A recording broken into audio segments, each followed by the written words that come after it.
అన్న చెప్పండి అన్న, ఈ రోజు ఆపరేషన్ సింధూర్ జరిగింది కదా, దానికోసం ఏం చెప్తారు? ఈరోజు ఆపరేషన్ సింధూర మొన్న జరిగిన గ్రహణ ఉగ్రవాది దాడికి నిరసనగా ఈరోజు ఆపరేషన్ సింధూర చేశారు. మరి మన భారతదేశంతో పెట్టుకుంటే ఎలా ఉంటుందని ఈరోజు మోడీ గారు చిన్న ఎగ్జాంపుల్ చూపించారు. ఆ ఎగ్జాంపుల్కి పాకిస్తాన్ తడిసిపోయింది ఏంటి. ఇంకా మళ్ళీ పెట్టుకుంటే ఇలాంటి ఇంకా జరుగుతాయి, తాకు ముడుచుకొని క్షమాపణ చెప్పి పక్కెళ్ళిపోవడం మంచిది. పాకిస్తాన్ ఎన్నిసార్లు తట్టుకోవట్ల, ఒక్క నీరు ఆపినందుకే గిలగల కొట్టుకుని పాకిస్తాన్. ఆ లోపల ఆల్రెడీ పాకిస్తాన్లో తిరుగుబాటు మొదలైంది. ఆ తిరుగుబాటు మొదలైన పాకిస్తాన్ ఉగ్రవాదాన్ని ఇంకా పోషించి పాకిస్తాన్ ఒక మారకుండా ఉగ్రవాదులను పోయిస్తూ ఈరోజు చనిపోయిన అందరినీ ఉగ్రవాదులు చనిపోయారు, ఎవరైతే చనిపోయారో వాళ్ళకి అంత్యక్రియలకు వెళ్ళి వాళ్ళకి సానుభూతి తెలిపి ఇంకా వాళ్ళు శత్రు దేశాన్ని పెంచుకుంటున్నారు. దానివల్ల పాకిస్తాన్ అలా చేసేందుకు తీవ్రంగా ఖండిస్తున్నాం. అంటే మొన్న పహల్గామ్ అటాక్ లో చూస్తే ఓన్లీ భర్తలు ఎవరైతే భార్యాభర్తలు ఉంటాయో భార్యలు తెలిసి భర్తల్లో చంపేయడం, ఈ రోజు దానికి ప్రతీకార చర్యగా తీసుకున్న ఏదైతే దాడికి సంబంధించి ఆపరేషన్ సింధూర్ అని కూడా పేరు పెట్ట ఏ విధంగా చూస్తారు? ఆపరేషన్ సింధూర్ అనే దాడి జరుగుతుందని అనుకున్నాం, కానీ ఇంత తొందరగా చేస్తాను అనుకోలే. దీనికి మాత్రం మన ఆర్మీకి, మన ప్రధానమంత్రి మోడీ గారికి రెండు చేతులు దండం పెట్టచ్చు. ఎందుకంటే మీ తలుచుకుంటే ఏదైనా చేయొచ్చు. ఇన్ని రోజులు చూసి చూసి ఏంటి ఒకేసారి తప్ప వాళ్ళలాగా దొంగల్లాగా కొట్ల సింహంలాగా పనిచేసారు. మన ఆర్మీ వాళ్ళు సింహంలా పనిచేసి ఒక దెబ్బకి 100 మందిని ముట్టి పెట్టారు. ఏంటి ఇలాంటి దెబ్బలు చూసుకొని కొడితే వాళ్ళు ఒక దెబ్బకి భూస్థాపితం అయిపోతారు. ఇంకా వాళ్ళు అర్థం చేసుకొని తగ్గితే మంచిది. పాకిస్తాన్ వాళ్ళు ఉగ్రవాదాన్ని వాళ్ళు అణిచేస్తే వాళ్ళకే మంచిది. లేదంటే ఇటలీ ప్రధాని చెప్పినట్టు ఫ్యూచర్లో పాకిస్తాన్ అనేది ప్రపంచ పటంలో ఉండదంతే. ఉందే మాత్రం. సార్ ఆపరేషన్ సింధూర్ జరిగింది కదా మార్నింగ్, అసలు దానికోసం ఏం చెప్తారు సార్?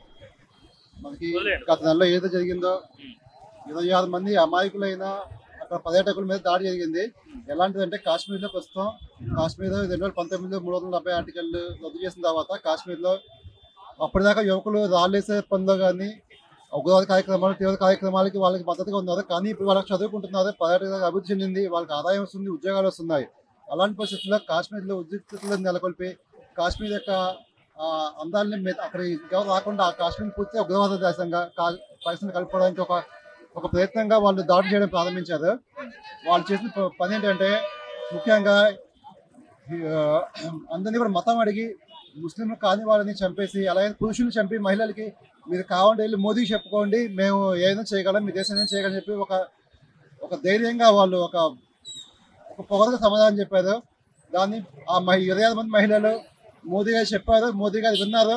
దానికి బదులుగా నిన్న సర్జికల్ జరిగి పాకిస్తాన్ భూభాగంలో కానీ మనకి పాక్ ఆక్రమిత కాశ్మీర్లో కానీ 9 చోట్ల ఉగ్రవాద స్థావరాల మీద దాడులు జరిగినాయి. దాంట్లో 80 మంది ఉగ్రవాదులకు చనిపోయినట్టు వార్తలు వస్తున్నాయి. ఇది చాలా మంచి విషయం. ఇప్పటివరకు ఒకప్పుడు భారతదేశం వేరు, ఇప్పుడు భారతదేశం వేరు. ఒకప్పుడు ఉగ్రవాదాలు జరిగినప్పుడు పాకిస్తాన్ సంబంధం తెంచుకునేది. ఇప్పుడు తిరిగి మన దాడి స్థాయిలో ఉన్నాం. మనం ఎన్ని రకాలుగా కూడా ఏ రకంగా కూడా ప్రతిఘటించే స్థాయిలో ఉన్నాము.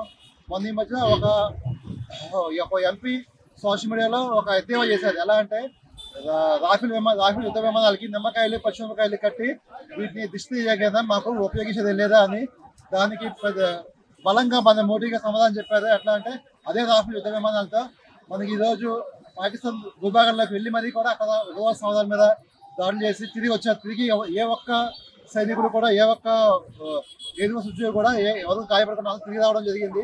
ఇదే మనకు విజయంగా చూసుకోవాలి. ఈ ఆపరేషన్ సింధూర్లో ప్రధానంగా కూడా మహిళల పాల్గొనడం మన విషయం. ఎలా అయితే మహిళల మృదు సింధూరాన్ని తొలగించారో అదే సింధూరం పేరుతో కూడా అదే ఆపరేషన్ సింధూర్ పేరుతో మనం ఈ రోజు దాడులు జరిపి కూడా 26 మంది మహిళలకు కూడా వాళ్ళ మృదు సింధూరానికి బదులు సమాధానం చెప్పడం జరిగింది. కూడా ఇలాంటి మహత్తరమైన కార్యక్రమాన్ని, ఇలాంటి దాడి చేసిన ఆర్మీ వాళ్ళకి కానీ ఎయిర్ ఫోర్స్ వాళ్ళకి ధన్యవాదాలు తెలుపుకుంటున్నాము. ఈ కార్యక్రమం సహకరించిన ప్రధానమంత్రి మోదీ గారికి విశేషంగా ధన్యవాదాలండి. భారత్ మాతాకి జై.